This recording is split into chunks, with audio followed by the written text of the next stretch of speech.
안녕하세요. 세계경제 동향과 다음 한 주 알아두면 유익한 경제 이슈를 전망하는 시간입니다. 다음 주 세계경제 한 문장은 아시아의 코로나 재확산과 차별화되는 한국, 삼성 주가 플러스 40% 전망입니다. 먼저 지난주 동향입니다. 지난주 뉴욕 증시는 약세를 지속했습니다. 나스닥이 마이너스 4.1%, S&P 500이 마이너스 2.5%, 다우가 마이너스 1.7%를 기록했습니다. 나스닥은 전 고점에서 약 마이너스 10% 하락하며 조정 영역에 있습니다. 그러나 연중으로는 아직 플러스 21% 상승세를 기록하고 있습니다. 유럽과 한국 증시도 플러스 1% 이상 상승한 가운데 중국 증시는 주간 마이너스 2.8% 비교적 큰 폭 하락했습니다. 달러 지수 소폭 강세 속에 원, 엔, 유로는 0.1% 내외의 보합세를 보였고요. 노딜 브렉시트 우려로 파운드는 마이너스 3.7%나 폭락했습니다. 한 주 전 큰 폭 상승한 공포지수 빅스는 26선으로 다시 하향 안정됐고요.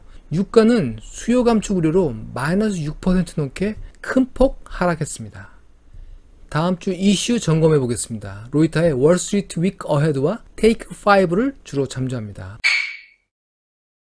첫 번째, 페드에 돌아온 추입니다. 금융시장은 증시 고평가 경계감, 추가적인 코로나 재정정책 지원 불발, 미 대선 전 불안감, 미중 관계 악화 등 악재에 대한 인식이 증가하고 있습니다. 코로나19에 의한 실적 기대로 그동안 시장을 이끌었던 IT 기술주 중심으로 매도세가 이어지고 있습니다. 가격은 마이너스 20% 초과 하락 시 베어막, 마이너스 10% 초과 하락 시 조종장으로 분류하는데요. 이에 따라 나스닥은 현재 조종장 상태에 있습니다. 미 경제지표는 개선되고 있으나 속도는 둔화되고 있는데요. 이 경제지표 개선으로 미 의회는 추가 실업 구제안을 소도를 명분이 부족한 상태고요. 그래서 교착 상태가 지속되고 있습니다. 이런 상황에서 9월 16일 예정된 대선 전 마지막 페드 통화정책회의에 시장은 은근히 기대하는 눈치입니다. 그러나 최근 페드는 통화정책 전략을 수정하면서까지 노동시장 안정 확보에 노력했습니다. 자세한 내용은 최근 업로드된 페드 통화정책 혁신 1, 2편을 참고하시기 바랍니다. 그러나 제로에 근접한 금리 수준과 7조 달러까지 국채, 모기지, 회사채를 매입한 페드가 버블 상태의 증시 부양을 위해서 추가 카드를 내놓을지는 의문입니다. 양호한 경제, 고용지표가 이어지고 8월 물가지표도 상승했습니다. 오히려 물가 상승 경계의 목소리가 있을 수 있습니다.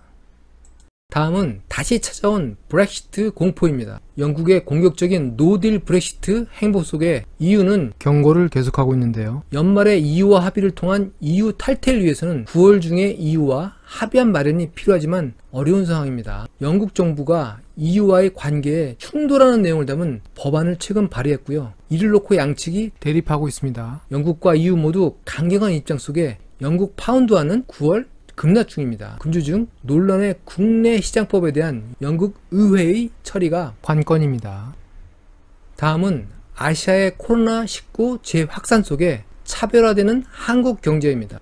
방역에 성공한 것으로 보였던 아시아 국가에 최근 코로나19가 재확산하며 각국 경제에 충격을 주고 있습니다. 태국, 필리핀, 싱가포르, 인도네시아의 무역과 관광주가 18에서 24%까지 폭락했습니다. 아시아 경제 성장 우려가 커머더티, 상품 수출에 타격을 주면서 호주 증시도 큰 폭으로 하락했습니다. 지난해까지 가장 빠른 성장 국가였던 인도는 4개월간의 봉쇄에도 세계 두 번째 확진자를 기록하고 있습니다. 골드만삭스에 따르면 인도는 금년 마이너스 15% 이상 경제가 위축될 것으로 예상했습니다. 그러나 아시아 증시에서 IT 산업 비중이 큰 대만, 중국, 한국 증시는 플러스 성과를 기록했습니다. 코로나가 산업 구조에 따라 미국 증시를 팡과 테슬라, 마이크로소프트 주도로 증시를 차별화한 데 이어서 아시아 경제에서도 차별화를 진행시키고 있습니다.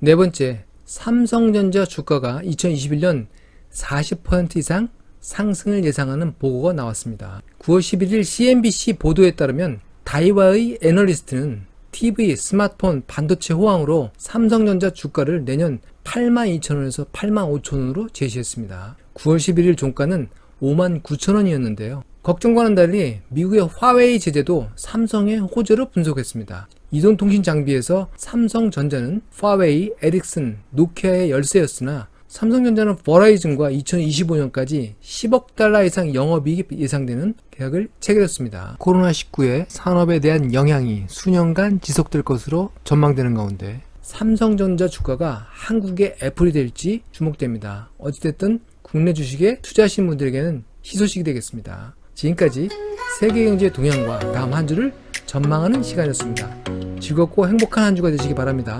감사합니다.